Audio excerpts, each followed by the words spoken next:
say Keisha is now a woman of faith. Okay, before now. Who was Keisha before now? So we can get into so we can get into how Keisha got to now. Who was Keisha before now? Keisha before now. Keisha 7 years ago, or just keep way 7 years ago and beyond. Okay. Keisha was rough. Keisha was selfish. Life was about Keisha and Keisha only. People didn't really see it, but I knew. And I did show it in a lot of ways. But honestly, people thought I was the sweetest person, which I do think I am. Back then also was a sweet person, but I had a hidden agenda. And I didn't see myself. So did you know you had a hidden agenda, or looking at yourself Looking now? at myself Okay, now. so you didn't know then. I didn't know then. That was just who I was. It was my world. You either lived in it or you didn't. How you got like that? Do you know how you got like that? I think it came from not having my father and watching my mom as a single mother do everything. I got to the point where I didn't need anybody because I was going to do it on my own. If my mom was able to do it, I was going to do it. And I did it. I'm not doing it now, but I can do it if I had to. Okay. So let's lead up to who Keisha is now. Now, like I said, I'm a woman of faith. I am a mother. I'm a wife. I'm a friend. And I love people. So selfless acts now. Very You're more of your much selfless acts. Yes. Okay. How you get to being selfless? Like where does before it starts to where we may think it starts, where does it start to getting selfless? Seeing yourself. And I had to go through a journey to actually see myself. And when God showed me who I really was, that was the most hurtful pain that a person could ever. Seeing yourself was the painful part. Yes. Yes. That was actually it was brutal. It was brutal. When did you start seeing yourself? I would say 2000. I would say end of 2014, beginning of 2015. Okay. When did you say you're a wife? When did you get married? I got married in 2003. So you didn't see yourself in 2003 when you got married. Life was still about me. Okay. I got married at 20. You was 20 years old. Okay. I got married at 20. Found a man I loved, But I got married because I didn't want to live it. I didn't want to live at home anymore, and I also didn't want to have sex before marriage. Okay. So would you say do you feel like you went into the marriage Being single. Okay. With a single mentality. Okay. Still with the single mentality. Right. So you didn't go into the marriage with the white mindset of what marriage was going to be. No. Okay. I still party. I club. My husband was so good that he would pick me up from wherever I was partying at drunk. Wait, he wasn't going with you? No, ma'am, because he don't drink, he don't smoke, he don't club, he don't nothing. Okay. So that was the life, and I wasn't a mom yet. Okay. So, would you say your husband was ready for marriage then at that time? No. Okay, he wasn't either. Okay. All right, so 2003 you get married, 2014, this is 11 years into the marriage? It was finally, after my 10-year anniversary. after your 10-year anniversary, you start to see your selfishness. I lost my husband. Okay. I lost my husband due to my selfishness. Okay. Do you want to stay there for a little bit? Because, people say we can't blame ourselves for things or don't put it on you if the man leaves. Do you want to go into that? I lost my husband due to my selfishness because throughout our marriage, I think he was so good that I took that for granted in a lot of ways. Like when things wouldn't go my way, first thing was his get out. Or my favorite thing was I don't need you because I had that independent mentality. I don't need you. And eventually it got to the point where it was his last straw. So when I asked him to leave, for us to have space, I had gotten better as a wife and a mother, but by that time, I had burned so many bridges with him that was his final straw. Okay, so you're telling him to leave because you need space right now from something. I felt like that, yes. Not knowing what I was needing space for.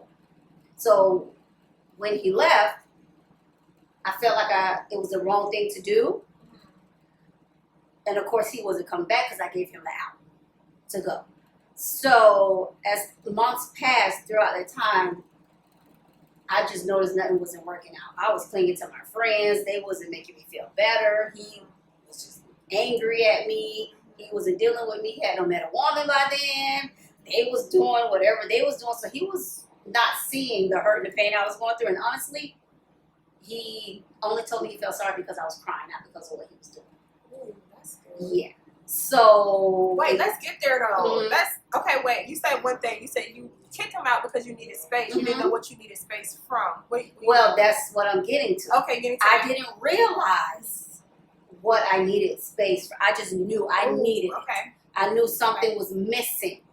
So some months down the line, I got tired of just fighting it. Just probably around July. He left in January, probably around July 2014. I just remember getting in fetal position in that bathroom and saying, God, I cannot do this anymore. I don't know what I've done, but whatever it is, I need you to fix it. And I just remember God saying, I'm not going to fix it. I'm going to fix you. Now, God wasn't even a part of what I was going through. No, God, I just knew. Everybody knows if you don't know what to do, you cry out to God. I even remember saying to him, if you're real, help me. And I remember waking up on my birthday, July 11, 2014, and God telling me that he was about to do something new. And I remember him saying, give me 5 years. Not knowing what that meant. Remember, my journey with God hadn't started. I was still trying to do me, manipulate him, still do all the wrong stuff. And God brought me upon a journal that I was journaling throughout my marriage. And every page in that journal said the same thing. Lord, I need help. I have a wonderful husband and I don't know how to treat him. I feel like I'm missing something. I talk like this to him and I do that to him. And I have a son that I love, but I just feel like I can't do what's right for them. Something is missing. Not knowing I even wrote any of that stuff. That is good. Not even knowing that I wrote any of that stuff until God brought it back to me, July 2014. Okay, so July 2014 happens. What's the journey? I came upon a friend that I had from high school that I hadn't seen. She invited me to her church, and that's when I started going to a Christian Life Center. And from there, I went to something that they have called Encounter. At that time, I was desperate. I was just desperate. I was just throwing myself into whatever. Because my family, I hid it from my family for a while.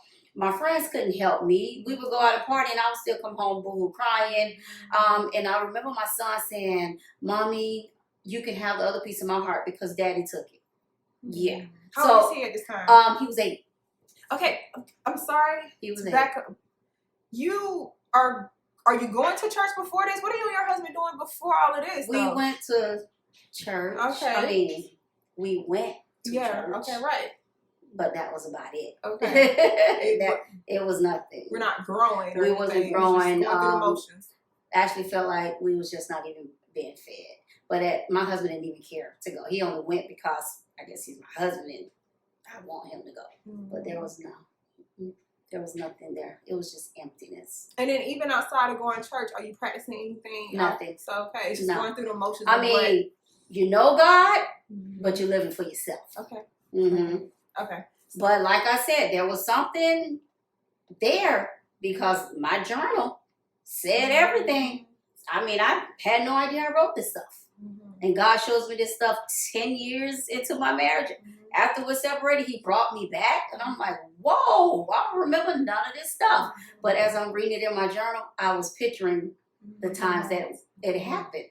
And I remember every time in church, prior to the separation, every person, the minister, whoever that came to speak at church, always said, God is waiting for his baby to come back. God is waiting for his baby to come back. I just do that. Like I'm here. Yeah, basically, yeah. So what is yeah. So yeah.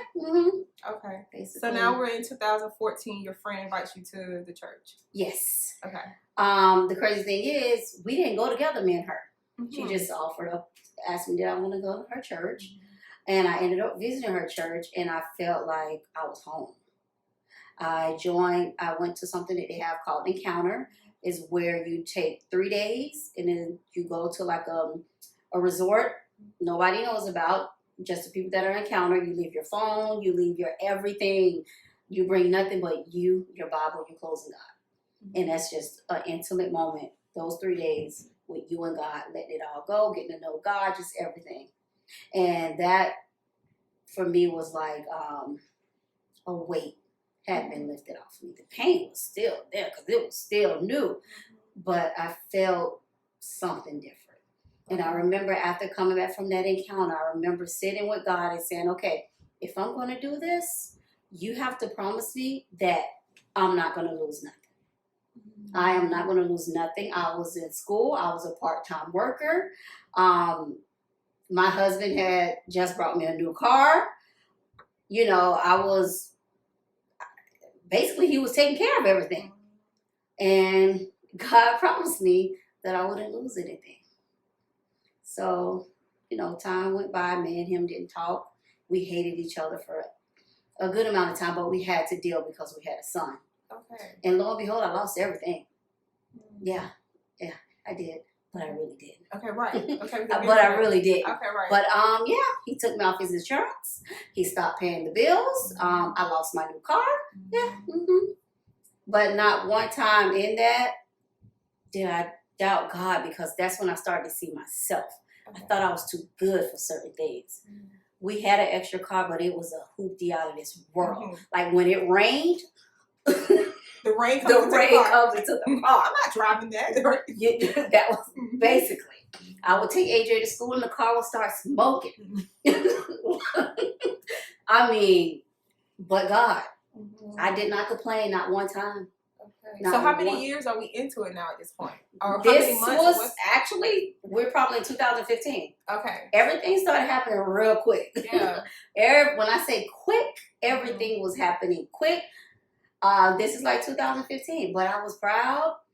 I took my son to school, and he was at the school where his dad works at. This woman that he was seeing was even opening the door to let my son out in the car line. And she was telling me, good morning. How are you feeling? Like That was hurt. But I wasn't going to let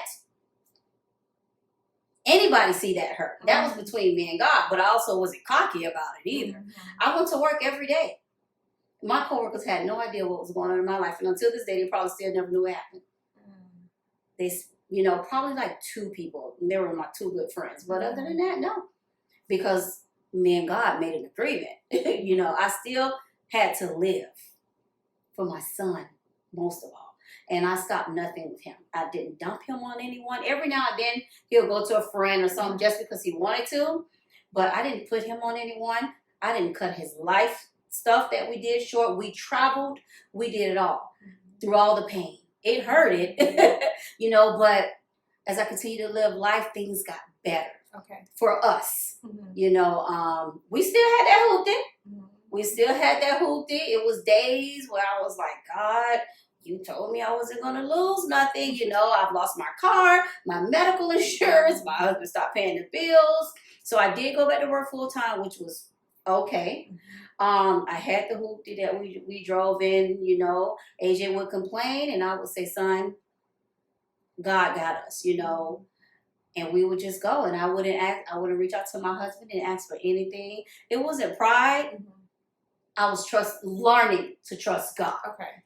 So I didn't want to have a reason to reach out to him for something. If I needed anything, I would pray about it and God would send it through him or whatever. I ended up joining a marriage ministry through my church, and that was the biggest help ever. Okay. I would go to their meetings. I would learn things. People thought I was crazy. So that's the question. So you're living this separated lifestyle. You're technically a single mom. Yeah, you're still legally married, and you're in a marriage ministry with a man that's not even in your home, that you're not even talking to.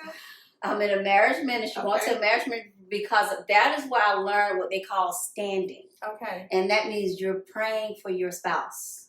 Okay. To come back. Okay. Because God honors marriage. Okay. Now, did you want him back? I think at this, yeah. This was still fresh beginning. So you do still want him back? In my heart, yes. I still wanted my husband. I was still broken.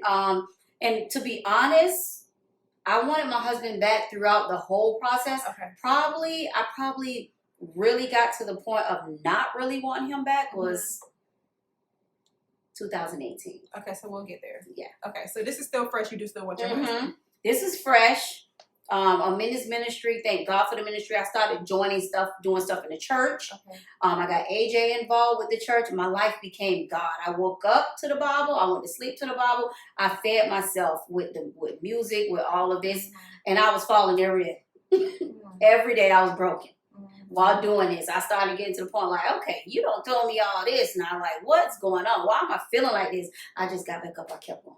I just kept going. I was determined not to be bitter. Okay. Because I was raising a man and he was not going to see that. I even encouraged him when it came to his dad. Your dad is not a bad person. He needs your prayers. He needs help. It even got to the point where I started allowing AJ to go over there. Broken. So you're saying there, you got, what's there? Broken to where my husband was staying with his person. Lover. With his lover, so now he left you, he's with the lover. Yeah, he's living with her, raising her children, they raising her children and all of that. AJ was hurt. He wouldn't go. But I would probably say the end of 2016, he started to go. Okay. Because it got to the point where I trust my mom. Like, I would have to reassure him for everything. Okay. And he was getting along with the children. Okay. He was getting along with the kids, with her boys. And she was okay to him. You know what I mean? She wasn't like the best, but she didn't disrespect him or anything like that. Where is your relationship now with, do you have a relationship at all with the dad and the lover at this point? I don't have a relationship with anyone. With anyone. Okay. I mean, we communicated because our son was involved. We communicated. We actually were intimate a few times, but I think that was just because of our emotions and the connection as husband and wife. Okay. But that eventually had to cut off too, because what it was doing, it was basically saying he can have his cake and eat it too. And I would be the one affected by it. In 2016, he started to see the ways of this woman, but he was still, like, his mind was still gone. It even got to the point where I helped him catch her. Okay, you gotta cheating. Okay. I helped him catch her cheating. So this is a single lady, though. She's not married. No. Okay, so she's single, but now she's your husband's lover, and now she's cheating on your husband. How we get here? Are we missing something? No, now we're here at this point. This is just through all things that just, people would tell him that she wasn't a good person. But when you're in lust, you're in lust, and nobody's going to take that away. I ended up helping him catch her cheating. Yeah. Did you try to help him? I did. Okay, so because he coming to you at this point? Like, he told me that if he caught her, things were going to change. He was going to leave her. He was going to get himself right. He was going to come back home. I'm still learning God, but I'm also still broken and wanting my husband. Okay, can we stop there? So is this the flesh because you want your husband that's saying, okay, let me help him catch him? Yeah, of course. So are we missing something from God in this point too? Is God still telling you not to do something or to do something? Actually, no. I feel like this had to happen. Okay. I feel like this had to happen. And honestly, God's voice in this whole situation, I felt like what I was doing was right. Okay. But I eventually learned why it was right, So, no, I did it for him, and he found out the truth, and it got worse between us. Me and him. Okay. Yeah, it got worse. So he finds out she's cheating. This is like 2016. And he's supposed to come home after he found out that she's cheating. Yes. But things get worse between y'all. Things get worse. This is like the beginning of 2016. Things get worse because he lied. Okay. She said she said she knew he was setting her up and this and that, whatever. So we cut each other off completely. Okay. We started exchanging AJ through one of my aunts. Wow. Yeah, we completely cut it because he broke my heart all over again. Even though it was already broken, he broke it some more when it was trying to heal. So I completely cut him off, just cut him off. That lasted some months. And then in 2016, the middle of 2016, where's divorce? At any point are you saying divorcing him?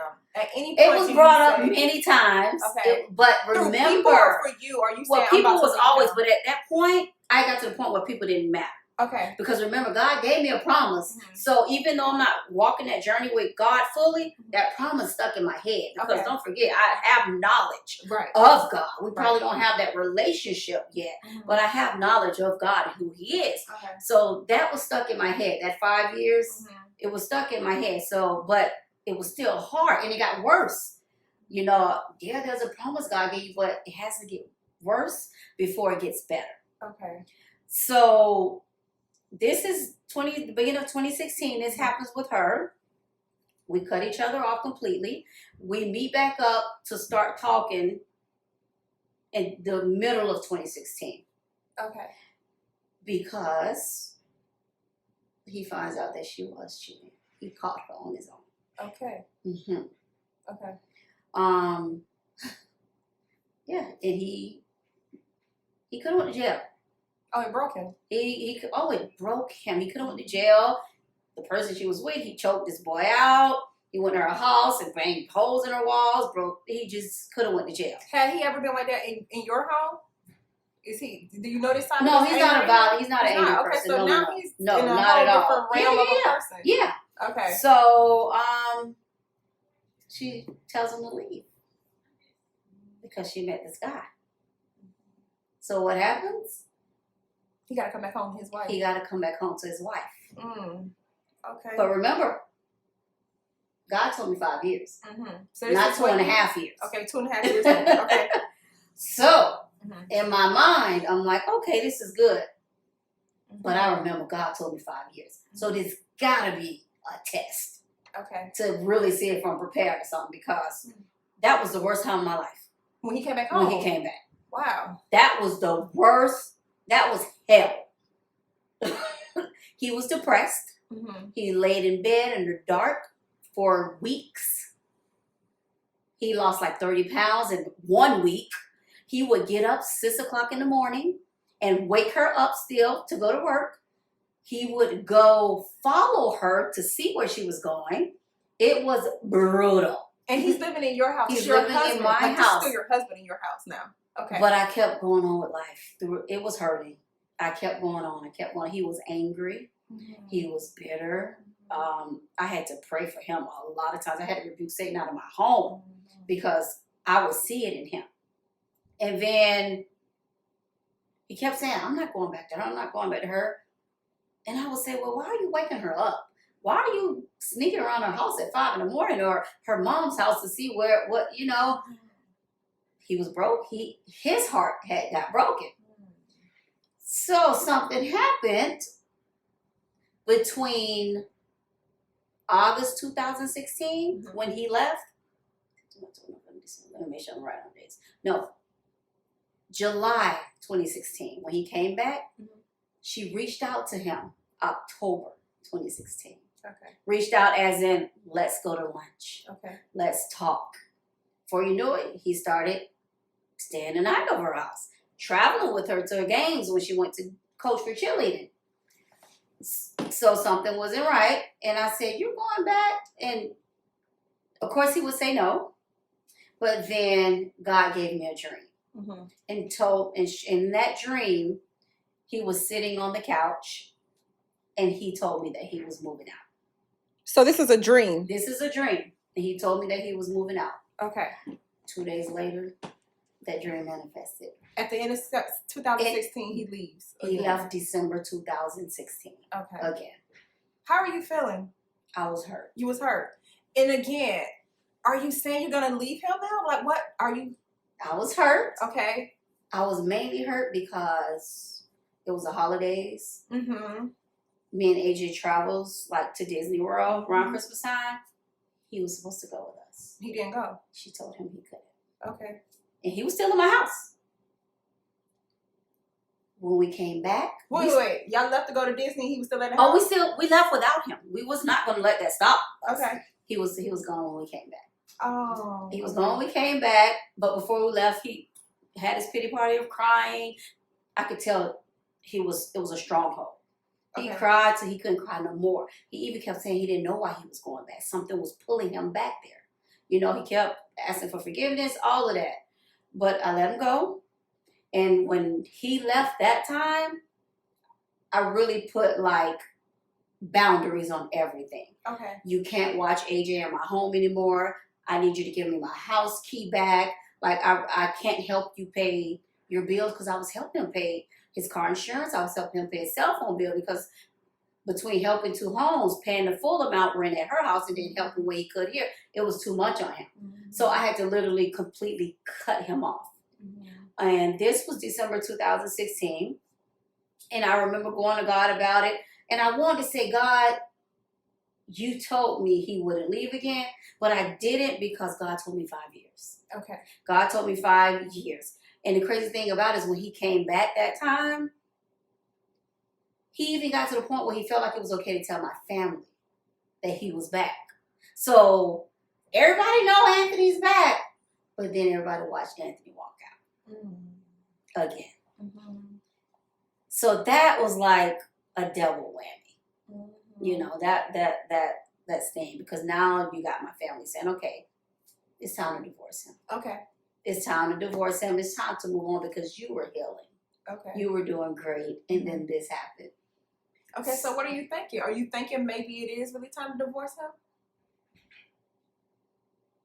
Not as much. No? The promise was still in my head. So, but the promise didn't say he's coming back in 5 years. You just got 5 years, right? Or did the promise say? No. God was going to bring my husband back in 5 years. Oh, he did say he was Give bringing him him back 5 years and I will restore your marriage. Oh, yes. Okay, I'm sorry. I guess I missed that. Yes, okay, so the promise is the marriage is going to be restored in 5 years. Yeah. Okay, so you holding on to that. I'm going to see what you're going to do in 5 years. I'm holding on to this promise. Okay. So, and it's not looking like nothing is about to be restored. Oh, like I said, it was getting bad. Okay. It was getting really bad. Okay. And then January 2017, I buy a new car. Okay. Seemed well, seemed good. A month later, that car gets repoed from in front of my house, this new car.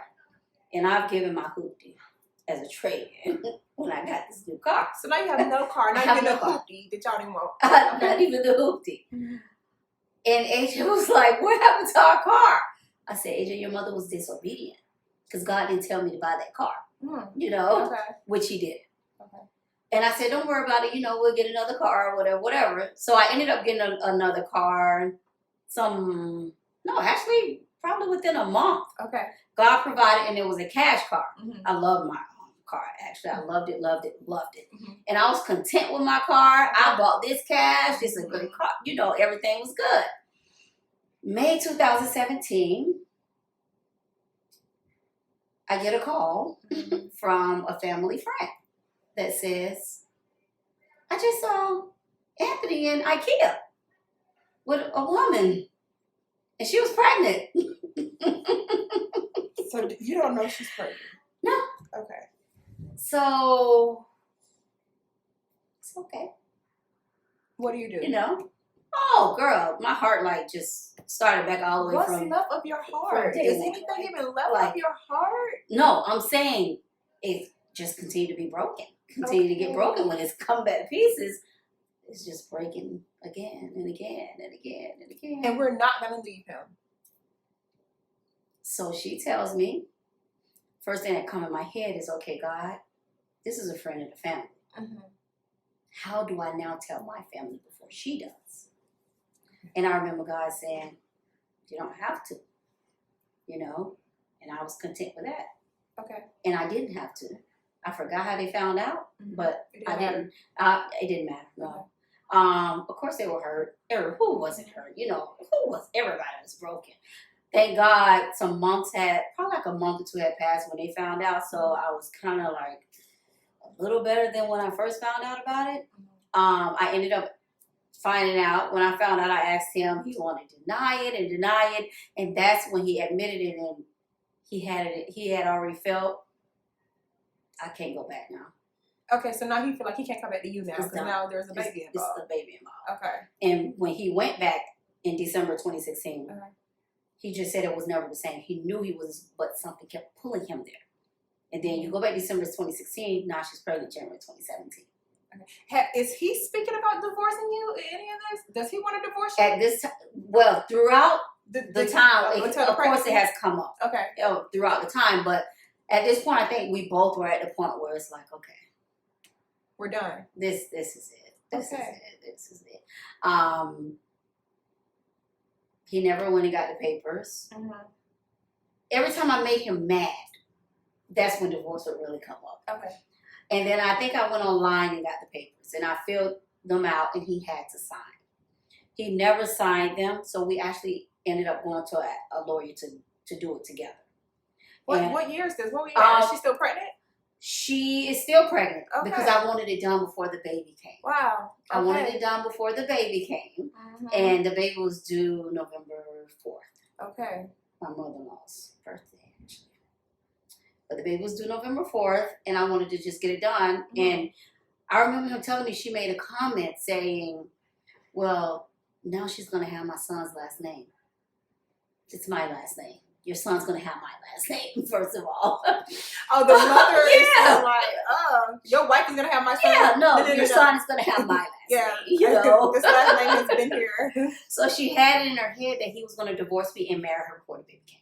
Oh, wow. Okay. So there's Yeah. a lot that has to happen from July to Mhm. November. You have to divorce your husband, and then he Yeah. has to marry the girl. Okay. So she got her hopes up high when she saw the papers, Mm-hmm. you know, and when she knew that we were starting to go see a lawyer and stuff. It's getting real. Yeah, it's getting real, basically. This lasted out with the lawyer part till about, the baby had come November 2017. And actually, the baby was born November 1st, 2017. He didn't feel like it was his. Okay. So 2 weeks after he was born, I swapped his mouth. Does he know? Do your He husband know brought you him swapped? to, yeah, Okay. he brought him to my house. Mhm. I swapped his mouth. You know, turned out the baby is his. But it, I guess because he knew what had happened previously, there was this feeling of unattachment with the kid and all of this. Mhm. So we're in the beginning of 2018 now. We're going through the process. And we got to the final, I think the final meeting with the attorney. Mhm. And this was in 2018, the final meeting with the attorney. And he said, no, I don't want to do this. He didn't want to get a divorce. And I looked at him like, what? You know, the lawyer looked at him like, didn't you just have a baby, you know?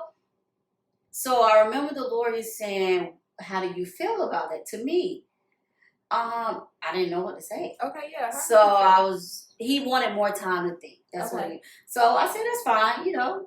Give him more time. Give him more time. I remember I was leaving the lawyer's office that day and going to play bowling. You went bowling with We him. went bowling. Okay, how are you feeling in all of this? So how was Keisha? What are you Keisha thinking? was good. You were good. Mhm. So if y'all divorced, okay. If you say yes, no, okay. because I'm the one that initiated it then. Uh-huh. My mindset had came, this man has a family now. He just got a baby. I don't want to break up that baby from So that's what having you're a thinking mom. about your Yeah, husband. having He a got mom and another a family. I'm dad, not about to like- break that family up. And, you know, I was okay. You know, God had done, just blessed me. Okay. You know, that I mean, I was accustomed to just me and AJ living a life. Okay. God had done promoted me twice from then. Mhm. Just things were, and it had nothing to do with my husband. Right. Okay. You know, God was showing me who I was, Mhm. and it was beautiful. You Okay. know, it was awesome. He showed me the value of marriage throughout this, so I was able to love my husband while he was doing what he was doing. Even when he was nasty to me, God would say, get back up and do it again. Get back up and do it again. So I learned how to love him as a person. I learned how to love people. I went back and asked for forgiveness for so many people that I talked about their marriages or their relationships or just them in general, just for being judgmental Okay. because I was selfish, you know? So God cleansed me like a lot. And throughout that journey, I got to the point of saying, nobody did this. Nobody was here for me but God. Okay. Nothing else mattered. Nothing else mattered. Me and AJ just lived our own little life. We lived it to the fullest. We traveled. We went on cruises. We did it all. My son will tell you right now, he didn't lose nothing. Nothing. So we're in 2018. Mhm. We get to the end of 2018, and God blesses me with a new car. He gave me the okay that it was time to go. Mhm. And of course, he blesses me with a new car, a brand new car. Thank God for that. And my husband tells me he's leaving the woman, Mhm.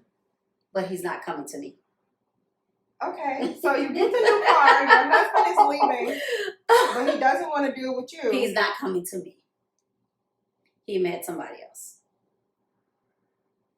Wait, so your husband leaves the lady? He didn't leave her yet. Okay, he don't leave her. He's gonna leave her, and he met somebody else, and he was moving in with her. Wait. Wait a minute. What year is this again? This is the end of 2018. Okay, so end of 2018, we have this new baby that we just had. Yes, the baby is now going to be 1. Okay, so the baby is turning 1. Your husband is leaving this lover. Mm-hmm. He's not coming back home because he found somebody else. Mm-hmm. How are you feeling? Are you broken again? No. So you're not broken this time. Oh, okay, so we are 3 years into this. We're 24. This is 4 years into this, and 4.5. finally something he has done. It doesn't break you this time. Mm-mm. Wow. I just tried to encourage him, make sure you're doing the right thing. You know, you now have a new baby. Mm-hmm. So can you really take care of this other woman you want to be with, plus this new baby, and your, so that's going to be a lot. Just all of that. I said, you're the only one that knows what works for you. But don't forget, the divorce has to be finalized. Okay. So before you go into a third situation, right. And of course he got angry. See, that's all you want to do is judge me, and so he don't want to divorce you. He want his cake and eat it too. He want it all. He okay. Mm-hmm. So he mad at you for having peace about him doing him. Oh, the devil. Okay. So I ended up just not even talking to him about it anymore. I just completely left it alone. This lasted. This was short lived. Okay. Because God had been working on him throughout that time. This was short lived because he started coming back telling me dreams he hadn't started having. Was he a dreamer? Huh? Is he a dreamer in general? If he was, I didn't know. So now he's dreaming. He was having these dreams, and they were like real dreams. Mm-hmm. He was saying like it would be like black shadows holding him down, and the crazy thing about it, they were holding him down next to me, pulling him, trying to get him away from me. Mm-hmm. And as he's telling me, of course, I started going to warfare because I really knew then it was a spiritual battle, and he said that he would hear God say stuff like atonement and just, all of this stuff was now happening. But if you notice, I had to move out the way. Okay. I was a stumbling block because I wanted my husband back so bad that I wasn't allowing him to hear God's voice. Mm-hmm. But now I was in a place where you had peace. Yeah. I was just praying for him and going on about my day, He went to therapy with me October 2018. Okay, this is after he has this third situation. He still got in his mind that he moved with the other girl and all that, but he wanted to go to therapy. So he brings up therapy. I was already going. Okay. He wanted to go with me, so he went with me, and he was just drawn to her. Okay, so he's like a therapist. He was just drawn to her, and he started having his own sessions with her. And she's a Christian therapist, so she was able to help him out in the natural and in the spiritual. He learned a lot from her. And January 2019 was when I saw something happen. Okay. Because the first lover, she normally travels around Christmas time to see her parents, and he'll be gone. He'll end up coming after Christmas instead of for New Year's. Mm-hmm. He didn't do it. Every year I saw something different. Every year in January, even when it was bad, I saw something different. Okay. Every January, God gave me something different. And your husband, you saw something different. Mm-hmm. Okay. And he didn't go with her. Mm-hmm. I was a little confused that he didn't because he had all these years, but I didn't ask. Mm-hmm. I just remember him saying he wanted to spend New Year's with us. Okay. Is he in his other situation still at this time? He's in his other situation, yes. Okay. But I just left it alone. Okay. I was at so much peace. I just left it all alone. And I actually think he probably went to go see the second person. But I just left it alone. I didn't question anything. I didn't worry about anything. It was all in God's hand. God had control over that. Whatever he was doing with Anthony, he was doing with Anthony, and I wasn't concerned about it. Mm-hmm. So I coming closer and closer throughout the months, and then I think it was March of 2019. He asked me, could he come back home? Okay. And I told him no. Okay. I told him no. I seen big pain, big loss, but still been big blessed. All that cat, big stress. All y'all want big house, big car, big ice, big checks. Man, I wish y'all did.